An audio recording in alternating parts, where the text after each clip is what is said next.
Waalaikumsalam warahmatullahi wabarakatuh. Ya, selamat siang anak-anak. Siang, Bu. Bagaimana kabarnya hari ini? Alhamdulillah baik. Baik. Gimana kabar Ibu? Alhamdulillah baik.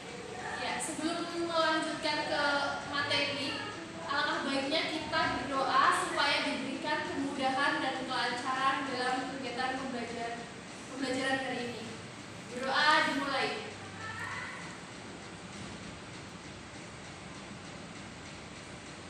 Berdoa selesai. Ya, apakah hari ini ada yang tidak berangkat? Nihil, Bu. Ya, alhamdulillah jika semuanya berangkat, tolong untuk tetap menggunakan masker dan mematuhi protokol kesehatan supaya kita semua terhindar dari virus COVID-19. Ya, sebelum lanjut ke materi, Ibu ingin bertanya, apakah kalian pernah mendengar atau menonton berita di radio, di televisi, atau mungkin kalian sering membaca koran? Pernah, Bu. Pernah Bu. Ya, pada hari ini kita akan membahas materi mengenai teks berita. Untuk yang pertama yaitu ada pengertian teks berita. Teks berita adalah teks yang melaporkan kejadian, peristiwa, atau informasi mengenai sesuatu yang telah atau sedang terjadi. Penyampaian berita ini dapat dilakukan secara lisan yang sering kita dengar dan kita lihat di televisi atau di radio, dan secara tulisan yang dapat kita baca di media cetak. Sekarang ini berita-berita itu kita tidak perlu lagi susah-susah membaca koran. Kita bisa membacanya melalui handphone, di internet. Itu sudah banyak berita-berita yang terbaru. Kita dapat memperoleh berbagai informasi mengenai sesuatu hal. Pertambahan informasi berarti ditambahnya pula wawasan kita. Nah, berikut ini adalah contoh teks berita. Di sini ada berita mengenai Sungai Ciliwung meluap, 2 desa terendam banjir setinggi 3 meter. Ibu akan memberi waktu selama 5 menit untuk membaca dan memahami teks berita di atas. Ya, dari contoh teks berita yang sudah dibaca, kira-kira apa saja yang bisa kita ambil dari teks berita di atas, Destian? Banjir, Bu, Sungai Ciliwung. Ya, kira-kira kenapa ini banjirnya? Itu, Bu, hujan deras dari jam 7 hingga jam 9 malam, Bu. Sehingga 2 desa terendam, Bu. Sebanyak 137 kepala keluarga kehilangan tempat tinggal karena banjir. Ya, bagus sekali. Dan tujuan dari teks berita yaitu komunikatif. Komunikatif dimaksudkan untuk memberikan berita kepada pembaca, penonton, pendengar tentang kejadian-kejadian yang pantas, penting, dan layak untuk diberitakan. Yang berikutnya yaitu ada unsur-unsur berita, yaitu ada 5W dan 1H, yaitu what, who, when, where, why, and how. What yaitu apa, yaitu maksudnya suatu berita dikatakan baik jika memenuhi unsur what, yaitu berisi pernyataan tentang menjawab pertanyaan apa, maksudnya yaitu apa yang diberitakan dari berita tersebut. Yang berikutnya yaitu who, suatu berita dikatakan baik jika memenuhi unsur who, yaitu disertai keterangan tentang orang-orang yang terlibat dalam peristiwa. Jadi siapa saja orang-orang yang terlibat dalam berita tersebut. Yang selanjutnya yaitu when, menyebutkan waktu dan kejadian peristiwa. Kapan sih berita itu terjadi, peristiwa itu terjadi itu kapan, dan itu harus disebutkan, yaitu when. Yang selanjutnya yaitu where, berisi deskripsi lengkap tentang tempat kejadian, di mana kejadian itu terjadi, di mana bencana banjir itu terjadi, itu harus dijelaskan dalam berita. Yang selanjutnya yaitu why, berisi alasan atau latar belakang terjadinya peristiwa. Seperti contohnya tadi, yaitu ada banjir. Kenapa sih kok bisa ada banjir? Kenapa sih kok bisa ada kejadian-kejadian itu? Itu nanti dijelaskan, yaitu why, mengapa. Dan yang terakhir yaitu how, yaitu dapat dijelaskan proses kejadian suatu peristiwa, akibat, dan yang ditimbulkan. Yang berikutnya yaitu ada ciri-ciri teks berita. Teks berita mempunyai ciri yang membedakannya dengan jenis teks lainnya. Setidaknya ada 7 ciri sebagai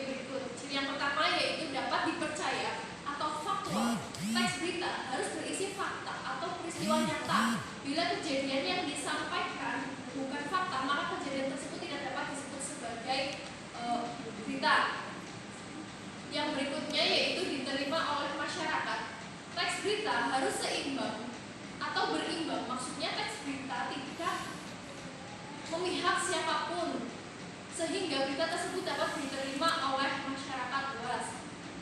Yang selanjutnya yaitu jelas. Teks berita disampaikan secara jelas dan mendetail sehingga pembaca berita dapat mendapat informasi yang tidak setengah-setengah. Yang berikutnya yaitu menarik.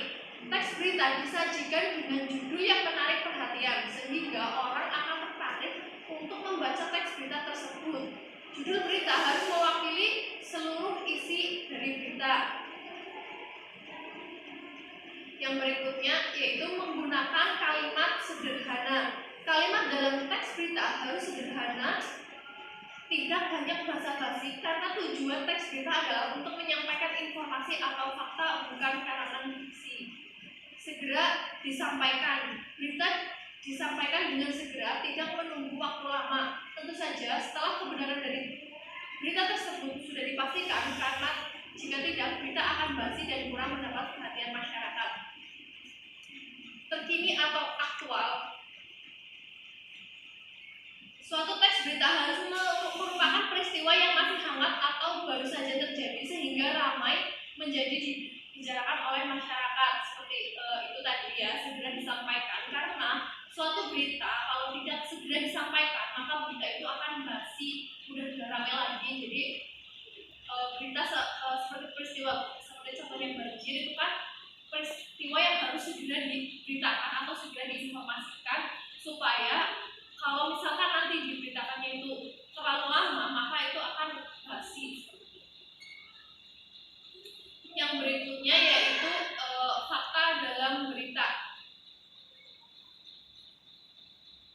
Fakta dalam teks berita adalah suatu hal yang telah terbukti kebenarannya. Fakta berisi sesuatu yang benar-benar ada dan pernyataan dari sebuah fakta biasanya sulit untuk disangka oleh siapapun. Sumber kalimat fakta yaitu yang pertama, fakta diperoleh dari peristiwa nyata. Yang kedua, fakta yang diperoleh dari hasil riset.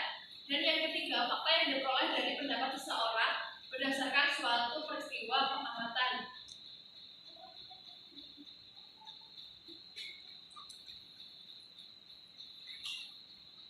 Yang berikutnya yaitu ada opini dalam berita. Opini dalam teks berita adalah suatu pernyataan yang belum tentu kebenarannya. Opini umumnya didasarkan pada pendapat atau gagasan seseorang dalam merespon suatu kejadian atau masalah.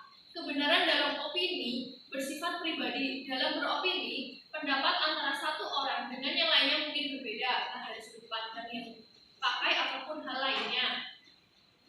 Nah, berikut ini adalah perbedaan fakta dan opini. Kalau fakta, kebenarannya dapat dibuktikan.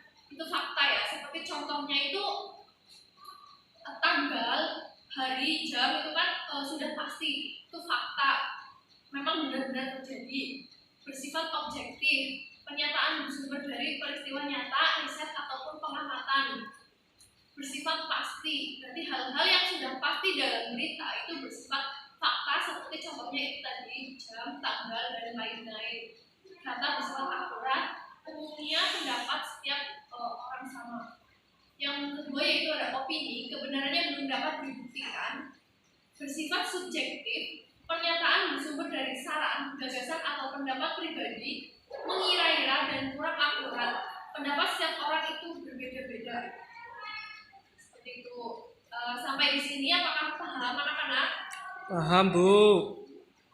Ya. Ya. Itu tadi perbedaan fakta dan opini. Apakah sudah paham? Paham. Ya, coba Destian, apa itu perbedaan dari fakta dan opini menurut kamu? Fakta itu kejadian yang benar-benar terjadi, Bu. Sedangkan opini itu pendapat orang lain. Contohnya tadi berita banjir itu kan fakta karena benar-benar terjadi. Kalau opini itu contohnya menurut pendapat saya banjir itu terjadi. Begitu, Bu. Ya, betul. Kalau menurut dia nih, perbedaan fakta dan opini menurut pendapat kamu?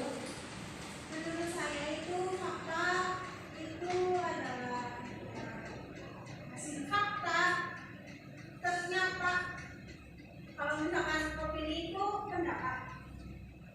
Nurul, kalau saya fakta itu yang benar-benar terjadi, maksudnya contohnya ya kayak kebakaran di Indramayu itu kan fakta kan yang benar-benar terjadi. Kalau opini itu pendapat kita, misalnya oh ini aku ini ada seorang anak di kelas B yang paling cantik kayak gitu, itu kan masuk opini, kayak gitu menurut saya gitu.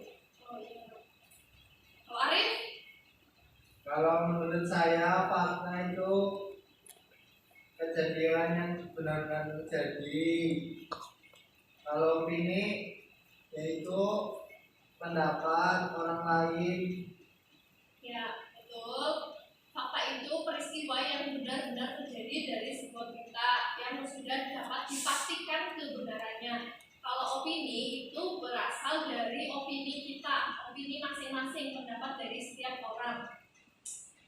Nah, untuk yang selanjutnya, ini Ibu beri tugas untuk kalian membuat teks berita sesuai dengan peristiwa yang ada di sekitar kalian. Baik, Bu. Baik, Bu. Baik, Bu. Ibu beri waktu 15 menit cukup? Cukup, Bu. Insya Allah. Ya. Ibu beri waktu 15 menit untuk mengerjakan tugas. Nanti kalau sudah selesai, boleh dikumpulkan. Baik, Bu. Ya, selamat mengerjakan. Siap. Ya, itu tadi materi mengenai teks berita yang Ibu sampaikan pada hari ini. Untuk tugasnya dilanjut di rumah karena waktunya sudah hampir habis. Selamat mengerjakan dan jangan lupa ini tugas dikumpulkan minggu depan ya. Ya, Bu. Baik, Bu. Sekian, wabillahi taufiq wal hidayah. Wassalamualaikum warahmatullahi wabarakatuh. Waalaikumsalam warahmatullahi wabarakatuh.